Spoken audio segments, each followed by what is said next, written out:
Today I'm going to show you another delicious combo for comfort food, cheese pie and crock-pot chili. Each of these are delicious on their own, but together, it's amazing. Here we go. So I'm starting off with around 3 pounds of beef chuck roast, and I'm going to cut into small pieces like this. And I've separated some of the fat because I'm going to start by cooking that first. In a preheated pan, I'm going to add the fat trimmings and let that cook first a little bit to render some of the fat. By the way, if you hear piano in the background, that is my son practicing because I'm trying to get a head start with this crock-pot chili, and it's in the morning. Okay, I added oil to the pan and salt to the meat. So now I'm going to cook this in batches. You want to make sure you cook this through, or at least get really good browning on the exterior of the meat. That's really going to make this tender later. Okay, so just continue cooking. It kind of goes through stages. It turns gray and you'll get some brown bits, but you really want to get great color, just like this. Browning your meat well also adds the best flavor to any type of stew that you're making when it comes to beef chuck roast, or any type of meat for that matter. Okay, so now I'm going to add a pound of lean ground beef, and I am going to add some salt. I'm also adding this garlic, salt, and pepper blend. And I'm just going to break that apart and continue cooking and browning. And you'll notice the ground beef kind of picks up the fond left over from the other stew meat. So this is going to go into my crock pot. By the way, I'm working with a 6-quart crock pot.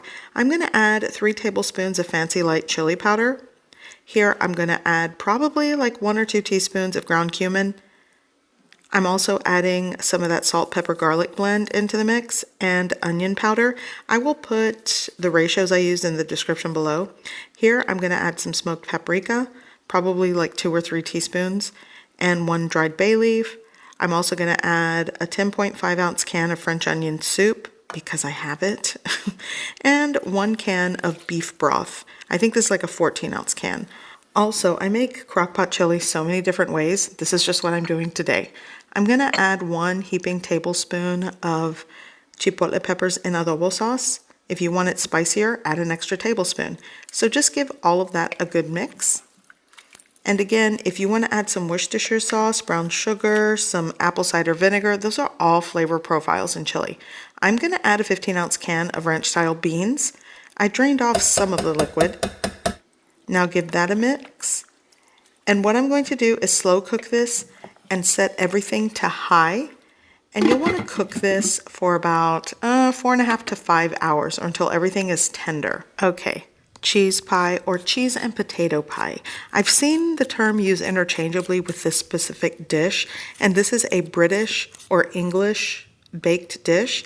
And you start with your potatoes. You'll want to peel, clean, and cut them up. And this is essentially like a baked cheesy mashed potato dish. Okay, so I'm going to put all of my potatoes in a pot of clean water, turn this on. I'm going to add some of that salt, pepper, garlic blend into the water. You could just add salt to season or flavor the water.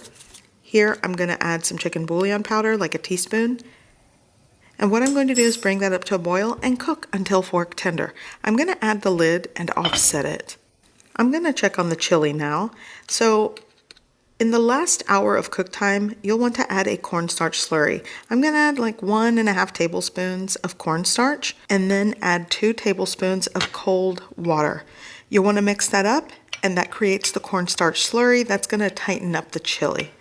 Before you add this to the chili, or at least what I'm doing today, you'll notice that a lot of fat has rendered and it's on the top. So I'm going to skim that off the surface before adding the cornstarch slurry.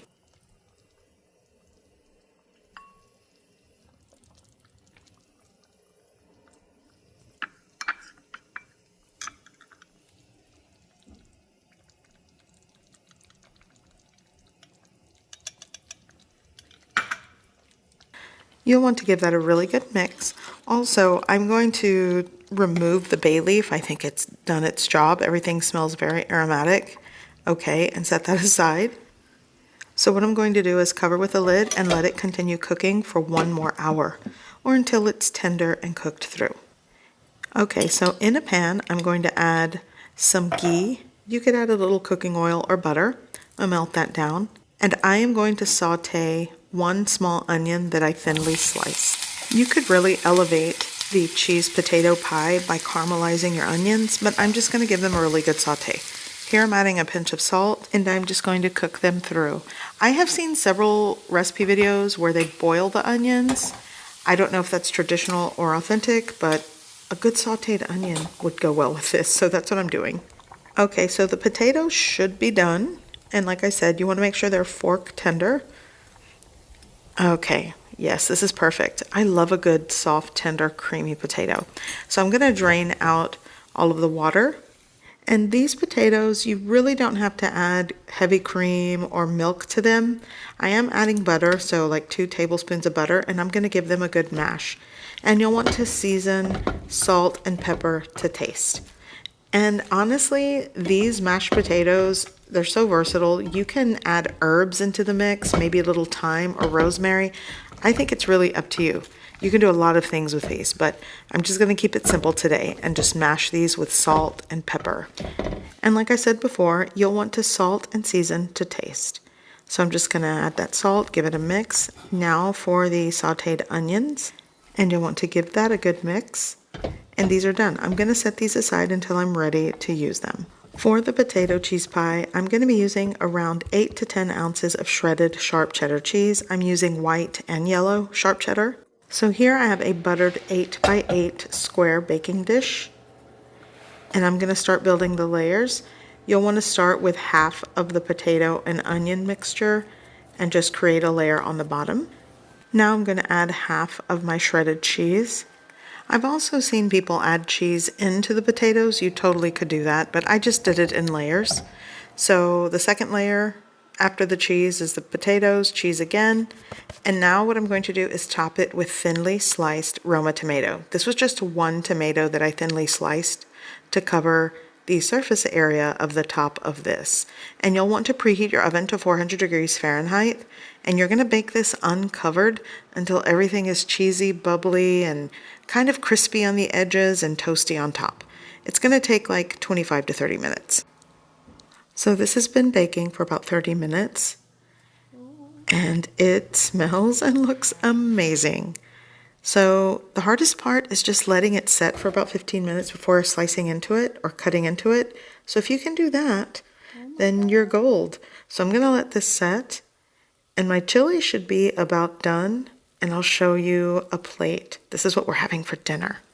So I've seen several recipes, and the couple that I've seen did not have any egg or egg yolks into the potatoes. But I feel like if you do add an egg yolk, if you cool the potatoes down first, it'll help to set it up into square pieces.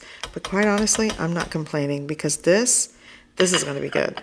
So now it's time to top it with this delicious, tender, savory chili. This slow cooker chili, I'm going to make this all winter long. It really is my favorite. So you just add it right on top. And garnishes are up to you. If you want sour cream, jalapenos, more cheese, look, make it the way you like it.